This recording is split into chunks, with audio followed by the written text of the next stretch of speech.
from Newhomeshistorian, and I thought I'd come down and take a look at the flood situation at Brookside. Well, I'm just up from Homer Lake now on the bridle path that runs at the back, and as you can see here is the A442 whizzing past.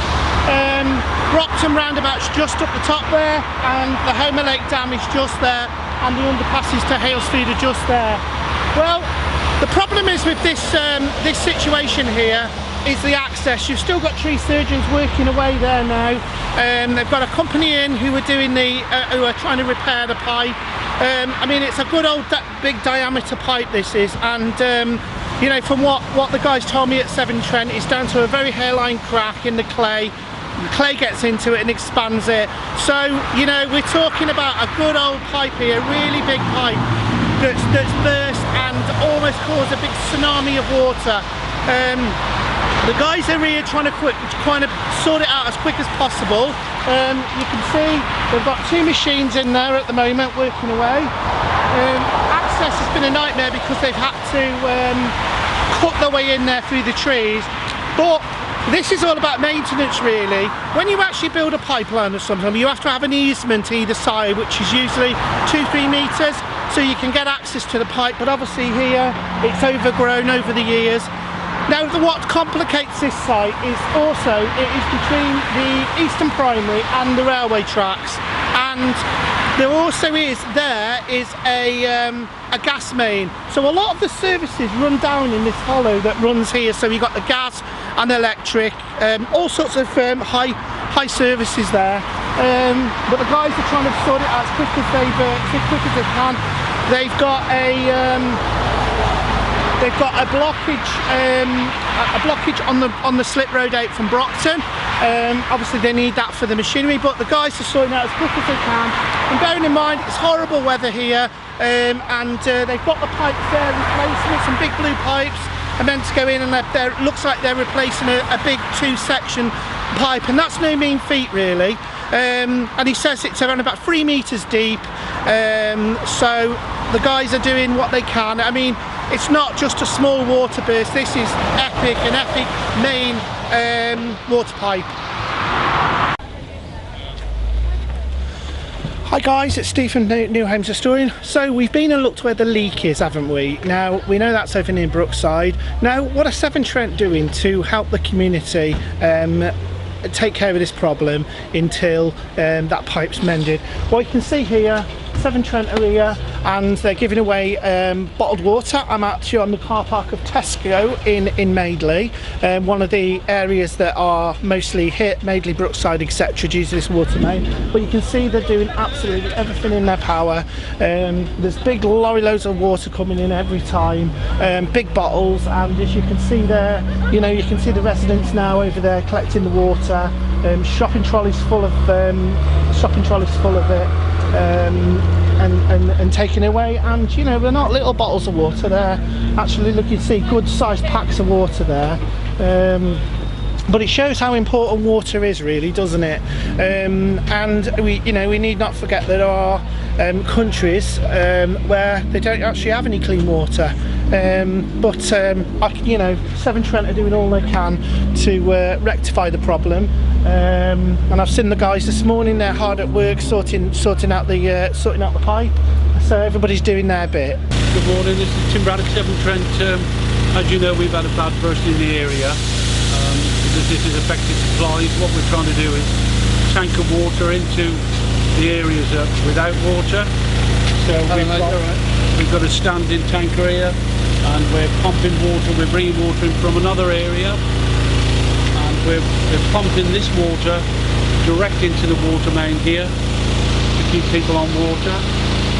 So we just keep doing this to keep supplies on while the repair is being completed, and obviously it's taken longer because they've had problems with the weather and the difficulty of the repair. Are there still areas without water at the moment?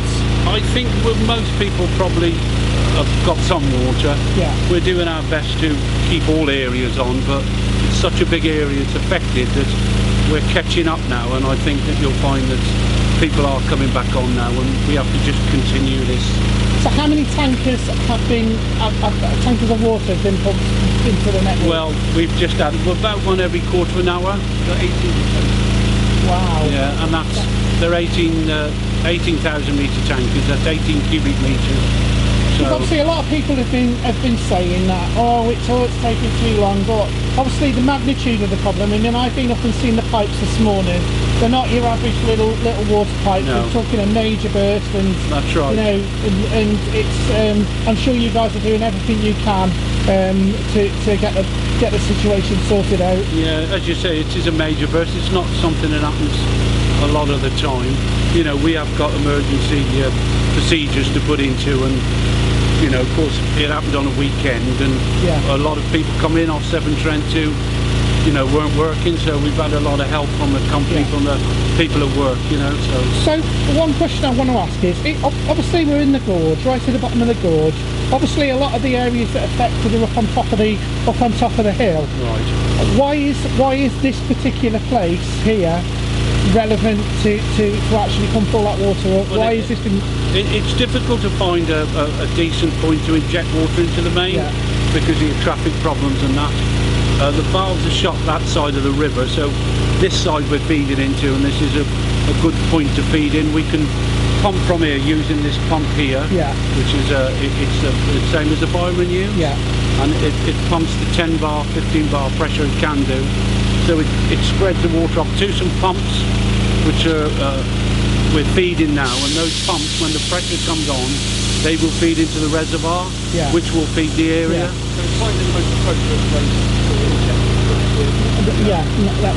And we are on the Museum of Iron car park in Ironbridge, and you can see this is one of the water distribution areas. You can see they've not got as much water as the as Madeley. I'll give them that. They've got lorry loads up there, but it's still coming in, and Severn Trent are doing all they can to make sure the residents have got plenty of water. You can see everybody's getting involved. Great community spirit here, and it just goes to show that they are doing all they can. And I was told, I've been to all the sites, I was told that potentially the water will be back on by tonight, so that'll be just in time to make a cup of tea for Coronation Street maybe. I don't know, but the guys are doing a great job. And look at that, even the mayor's here helping out on traffic control. Where would you find that anywhere else? Only in Telford. Right, Councillor Steve Reynolds, the Mayor of Telford and Wrekin, down in Ironbridge, watching all the wonderful people from Severn Trent distributing water to all the residents around here. They're doing a wonderful job, and I'm hoping, like everybody else, that the repairs to the mains will be done hopefully by this afternoon into the evening. They are up against it at the moment. They're doing their utmost to get the supply back on, and as all I can say is a big thank you to Severn Trent for providing the amount of water that's come down here. We've got Bowsers, we've got bottled water, so if anybody is short of water, do come down and they will help you out accordingly. And I think we have to appreciate that things do go wrong, don't they, but it's what you do about putting them right that matters, isn't it? That's right, and I think Severn Trent have responded admirably to this, and I say it's a horrible day as well, isn't it? It's an awful day. It's a horrible day. But as you can see, the amount of people that are coming in to get supplies, and as I say, Severn Trent have got enough here to help everybody.